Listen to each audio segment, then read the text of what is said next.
Hey everyone, welcome back and happy, Monday. All right, guys. Well, we're back to talk about the Real Housewives of Miami because it looks like we have a home sale.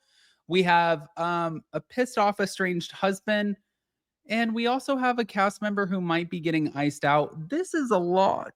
I don't know if you guys are watching the Real Housewives of Miami, but if you're not watching it, you guys are missing out completely. Like the best housewife franchise to date as of right now. Currently on, it is this. Yeah. But before we jump in, if you guys haven't already, go ahead, pop off in the comment section. If you're not subscribed, get subscribed. Don't forget to hit that notification bell. And also don't forget to check out Hot Messy Topics on Channel 1. Up and Adam Channel 1. If you weren't a part of the live, then go be a part of the replay crew. Here we go.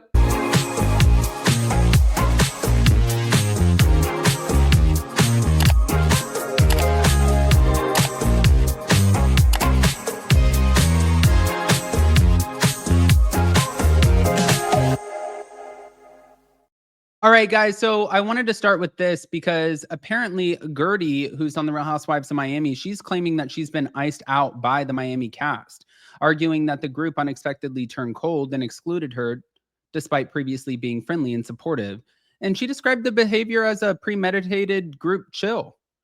Now, Julia publicly claimed that Gertie volunteered to take her place on a cruise, and Gertie insists that the trip occurred before season 6, the reunion, and Julia never addressed concerns until season 7 of filming.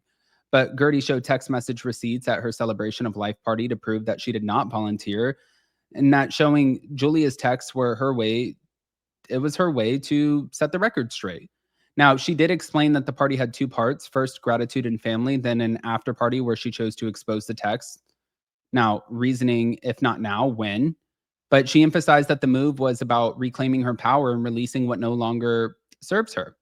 So she was questioning why the cast judged her so harshly for exposing the text, but remained silent when Julia threw water on her at Marisol's event. And she said there's a lot of hypocrisy. So she pointed out that those who watched Julia disrespect her showed no passion or outrage, but suddenly had strong reactions when she disclosed her side. So at this point, she denied being a grudge holder, and she stated that she has tried to make peace multiple times. And after repeated betrayal, she committed to enforcing new personal boundaries. And she said this Gertie 2.0 is not taking anybody's mess anymore. And she critiqued Julia for holding on to the cruise issue for nearly a year before filming resumed. She said it was odd, it was manipulative behavior, and it was aimed at gaining a storyline. And that is it. So she wanted to ask the cast, why go so hard to be negative towards me? What did I do to deserve this level of treatment? And she also questioned whether the cold shoulder she received was intentional or did it extend to other people like Lisa Hochstein and Adriana Demora. And she said, as a cancer survivor, she tied the confrontation to her journey, saying that it was symbolic of her evolution and her refusing to be silenced. And she still says to this point that her releasing the text messages, that was a part of her healing journey. Okay, well, it doesn't just end there. You guys know Alexia's estranged husband, Todd? Well, he had this to say about Stephanie Shojay. I teach people about business and success, and I come across a woman on a TV show, and she's out there flexing her private jet, and everything out of her mouth is my Birkin this, my Louis Vuitton this, and all she's doing is flexing and bragging and truthfully being very obnoxious. And when I see the feedback that the public gives this story, it's, wow, this woman is rich. This woman is so successful. Well, first and foremost, all this woman did to become successful is she married a rich old guy. That's not necessarily an accomplishment in business. That might be an accomplishment to make you rich. But here's the biggest misconception about money. People who have money over their dead body would walk around saying, this is my Birkin, this is my Rolex, this is my jet. They just don't do that. Now, they enjoy all the finer things in life, but they don't do that. But the misconception, the struggle a lot of young people have nowadays is they see it, and then the narrative becomes this woman is so wealthy, when in reality, if you just did a simple Google search, their home is in foreclosure. Their personal residence was in foreclosure. So you have all this stuff and you're walking around bragging that the only thing you care about is money, but you forgot to pay your mortgage. That to me is what's happening with society, is that people are so concerned with the image and portraying like they got it all. And even if they got it all because they married into it, this woman probably doesn't have a clue what goes on in her husband's business because he's a lot older and he had the business before her. But the big misconception the young people have today is that when someone flexes, they got something fancy, they really made it. They actually don't want you to know, so don't be that person. And don't be enamored by people who flash their wealth because they're probably not rich. Remember, money talks, but wealth whispers. So I was watching some reality. Okay. So that's Todd's way of saying this woman is sitting out here calling me a narcissist and she's calling me every name in the book while she's over here flaunting this immense amount of wealth that she allegedly has. Yet, to be honest with you, her home is in foreclosure. So what amount of wealth does she actually have? Okay.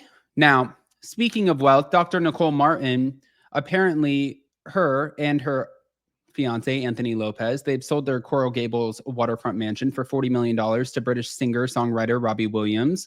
Williams is paying an additional $5 million for the furniture and plans to spend an additional $5 million for further enhancements. But they purchased the property back in 2022 for around $20 million after selling their previous estate to the Bezos family for $44 million. So, yeah, I mean, the home is stunning. Okay. Listen, if she's out here selling her home and she's making more money and she sold the other home for 44 million and you can pocket, let's say they put 10 million into it, they bought it for 20, 30 million and they can pocket 10 million plus the additional 10 million that he's putting into it, 5 with furniture, 5 with enhancements, that's 20 million. Let's say that at the end of it, they pocket about 15. Girl, they are doing just fine.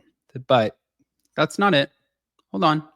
Last but not least. I'd be a part of the cast. As of now, no. That could change. I keep hearing a lot of different things. You know, we have been in talks.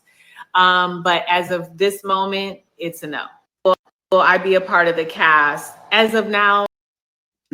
Okay.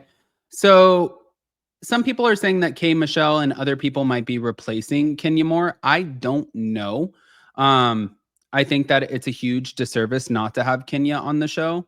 I did see where there was like Jocelyn Hernandez who was like, well, I don't know why they won't put me on the show. And I'm like, girl, what are you talking about? You literally swing on everybody for no reason. Like, you just want to fight. You're on Zeus, which is fine. That works over there. And then this is Bravo. You can't just mollywop anybody because they looked at you all crazy and side-eyed where you just now all of a sudden start beating their asses. Like, no, of course, you're a liability to the network. They're not looking at you like, oh, let's bring in Jocelyn Hernandez. No. I want to hear what you guys think, guys. Pop off in the comment section, smash the like button, show some love, and here we go. Bye.